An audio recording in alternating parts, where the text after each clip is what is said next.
Hello, everybody. Welcome back to my recovery. Today, I'm going to go over a little bit of news today.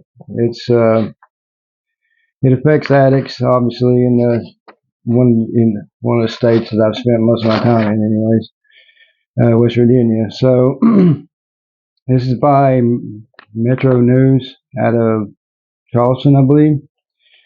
It's titled "West Virginia Releases First Comprehensive Study of Homelessness." And it's out of Charleston, West Virginia. So, a new study on homelessness released by the State Department of Human Services (DOHS) this week highlights the diverse demographics and challenges many people face across the state.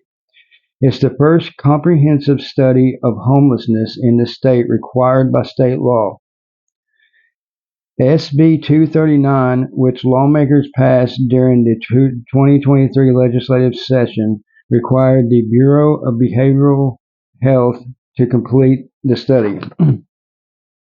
The study shows more than half, 58%, of people experiencing homelessness are men. About 13% of homeless individuals in West Virginia identified as Black or African American, which is higher than the 3.7% of the total state population that identifies as Black or African American. Nearly half, 48%, of those experiencing homelessness were between the ages of 25 to 44. Which Christina Mullins, Deputy Secretary for Mental Health and Substance Use Disorders at DOHS, said is fairly younger. It also kind of aligns with what we see in some of our overdose patterns. So we know that folks are going to be a lot more vulnerable in that age group to addiction and potential overdose as well, Mullins told Metronews Tuesday. Mullins said there are complex drivers that are causing homelessness across the state. Mental health and addiction are the main reasons, but some have experienced an accident, the loss of a job, lack of affordable housing, being released from correctional facilities, and other situations. Some of the folks talked about domestic violence, abusive childhoods, illness, or disabilities, or a lot of other traumas. But we also know from the study that mental health and substance use disorder were definitely also drivers of people experiencing homelessness, she said. The majority of individuals experiencing homelessness were long-term residents of West Virginia. They cited the availability of services, proximity to family, and personal relationships as reasons for relocating to or within West Virginia. The study found most homeless individuals were located in larger cities near more services. Where there are more services, we also tend to have more people in those areas, and we do have more people experiencing homelessness clustered in those areas, Mullins said. Oftentimes, Mullins said these individuals are unaware of the help they can get. We got to look at the gaps, she said. Some of the things that we saw are people not knowing how to access services. So we have to do a better job of communicating that and making that easily accessible, she said.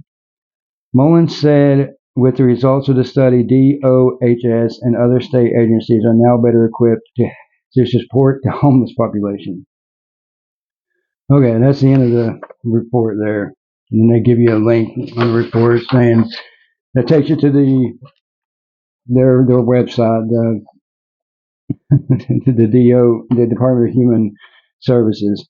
What I find of this article, and I find it's not funny at all, but I mean it's kind of aggravating. I laugh when I get mad because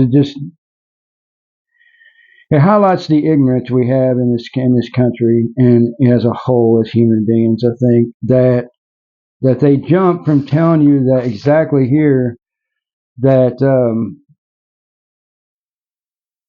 that the people that they talk to said domestic violence, abusive childhoods, illness or disabilities, or a lot of other traumas. And then they go, oh, but we also know from the study that mental health and substance use, but you don't state not one person saying any of that. You know what I mean? Like they don't state one person saying that, so you can't even take their word on it, right? I mean, it's like they're blaming addiction for everybody to be homeless in this, and it's sad because it doesn't matter. I mean, it doesn't matter. It doesn't matter what the problem is. It doesn't matter when you're homeless or not. It doesn't matter if you're there for addiction. It doesn't matter if you're there for mental health or not. It doesn't matter which addiction is part of mental health. Why they separate that, I have no idea, but they do, and it's ridiculous. I mean, because these people are trying to tell them exactly what's wrong with them, what the problem, and the reason why what they're running from, the reason why they're on the street.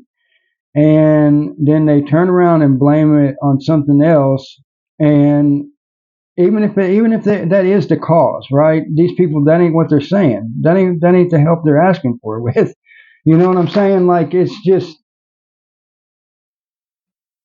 it shows the divide between the different classes of people. This article does for to me, and I might not, maybe it doesn't to you, but I've been homeless. I've been on the streets exactly where they did this article at, on the streets of Charleston. I've been there for a year. I spent homeless walking on those streets, and the services they talk about there are a joke. I'm sorry, it's a joke, and the best place I could find there to even try to even have a bed was a place that was supposedly Christian based, but yet the only thing they thought about was trying to kick people out. They came up with every excuse.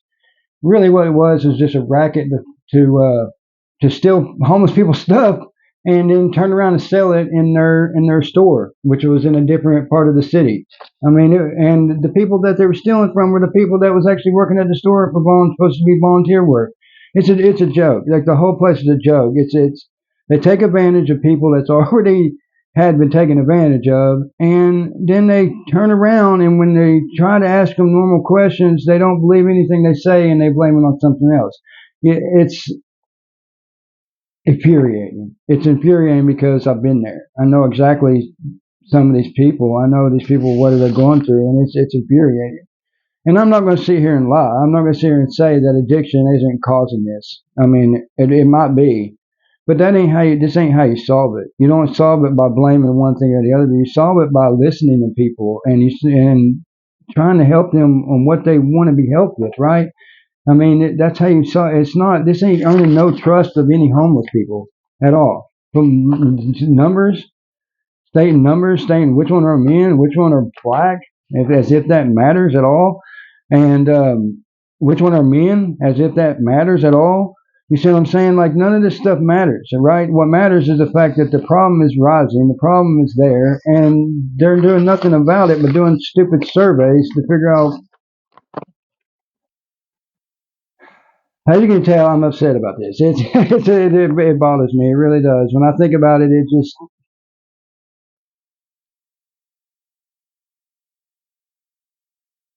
people need to grow up, man. You know what I mean? People need to grow up. And they need to realize that there's actually people out there that they're having problems every day of their life, whether you're got a home or not, and that we're all in the struggle together, and that we all need to help each other as best as we possibly can, and it shouldn't matter what reasons why someone's down. It shouldn't matter at all. What should matter is the fact if you're human enough to help them get back up on their feet or not, right? I mean, we shouldn't be doing this because they had to pass a law to do this. We should be doing this because we're human beings, and that's what human beings do to other people that need help. I mean, it's a joke, man. This is all just a big joke, and it's just hopefully that this study will bring about some changes. It doesn't sound like it. I mean, I hope it does. I hope they revolutionize. I hope they help everybody get a home.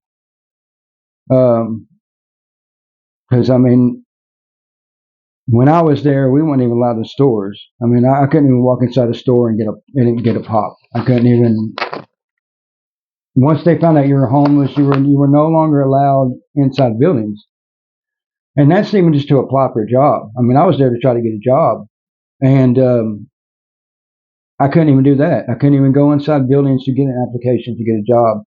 And then how are you supposed to get that job, right? I mean, you have no number for them to call you back.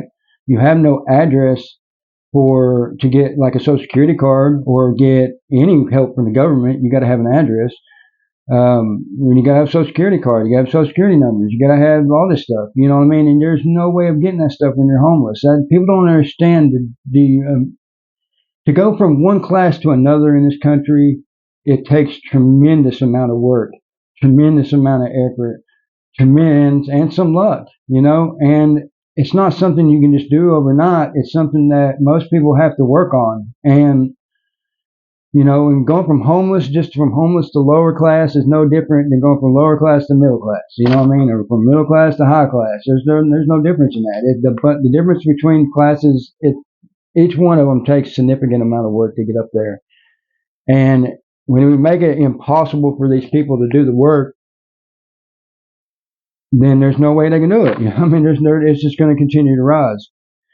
And I don't know. It's this thing just saddens me. It really saddens me a lot when I read this. And the part about them not being able to, people don't even know what services they are. I was there a year. I don't know what services they have. I know that there was a couple soup kitchens that you can go to get food. Other than that, I say there's two of those that I know of. There's probably more. There was a church on like the west side, I think, or the east side, and yeah. And there was another place on the west side. I believe that served food sometimes.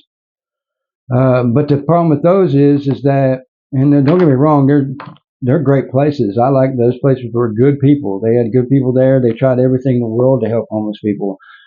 But the problem with those places is that you got certain time limits to make it there, and it's hard to do all your errands. Like, for instance, if you're trying to get a job, to go apply for jobs, go to interviews, all this stuff, and make it back in time to this certain spot to get your food, in order to eat. So on certain days, you had to choose what was more important, you eating or you trying to get a job somewhere. You know what I'm saying? So that was kind of difficult. I don't see any other way of making that better. I mean, I've never really thought about it, but that's the difficulty in that. And like I said, I'm not knocking down any place that helps people at all. I mean, Lord knows I would never do that. I mean, these places should be appreciated more, in my opinion, and they should be helped more than what they are. But the fact remains is the way this article is written, all it does is put down people that are homeless, making them look like all of them are nothing but addicts, and all of them have an addict problem. That's the reason why they're there. When the fact remains that a lot of them probably ain't there because of that. A lot of them probably don't even do drugs. They're there for a lot of other problems, and pointing fingers is not going to fix the problem. Solutions is what fix the problem. This ain't. Anyways, I just wanted to tell you all that, and to bring this to your attention, because I didn't know if you guys heard this or not. It was released on July 9th of this month. So, yeah, I hope you all have a great day.